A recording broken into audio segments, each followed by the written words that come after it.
The Louis Burke Frumkes Center for Writing and Culture at Hunter College presents 10 years of best-selling authors and great thinkers. Each week we broadcast new videos from our 10-year speaker archive online for free at our website. We look forward to seeing you again when it's safe. Please enjoy this presentation from the archives of the Louis Burke Frumkes Center for Writing and Culture at Hunter College.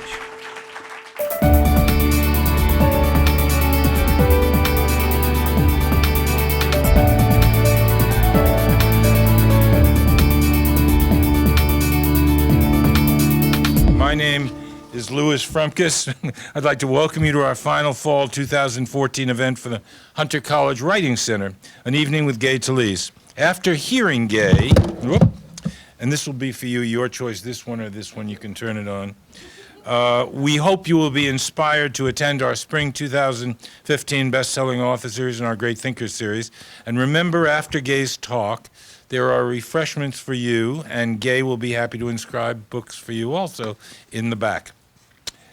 If the Verrazano-Narrows Bridge is an engineering marvel, Gay Talese is a writing icon. But even if the Verrazano-Narrows Bridge were not an engineering marvel, Gay Talese would still be a writing icon. This is in part because being an engineering marvel has nothing to do with being a writing icon, and in part because Gay just is a writing icon, or in other words, one of our greatest writers. End of story. He simply cannot write something that isn't fascinating. Gay could write about mushrooms or rubber bands, and I, for one, would run out and buy his book. You are guaranteed a great read. Gay will probably tell you it is not just talent, but his overdeveloped research skills, which account for this exciting result, or his ever-inquiring and relentless mind that cannot let go of a subject until he has wrought from it the ultimate juice of its existence.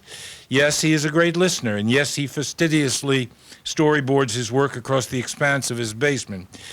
But I tell you, folks, for my money, it is pure talent, the kind you find only a few times in any generation. It is what accounts for books like The Bridge, which you can purchase here tonight, or Thy Neighbor's Wife, Honor Thy Father, The Kingdom and the Power, Unto the Sons, or a dozen other classic works, not to mention hundreds of brilliant articles and profiles. Frank Sinatra Has a Cold, for example. When one thinks of 20th century American journalists who are also great writers, Gay Talese and Tom Wolfe spring immediately to mind. In fact, it is Tom Wolfe who credits Gay with having founded the new journalism, though Gay in his becoming modesty shrinks from that rubric. It is also interesting to note that these two writers at the forefront of their profession happen also to be incredible examples of male sartorial splendor or elegance. They take pride in their appearance just as they take pride in their writing and professionalism. In Gay's case, his father, Joseph Talese, was a tailor, and Gay wore handcrafted suits from his dad's shop even as a child. All of us would do well to emulate not only Gay's writing, but his style and sense of style as well. He is an icon on both counts. I have asked Gay to speak this evening about how he got into reporting and journalism and what it means to him. It gives me great pleasure then, ladies and gentlemen, to introduce my great friend of many, many years who essentially defined literary journalism in this country, Gay Talese.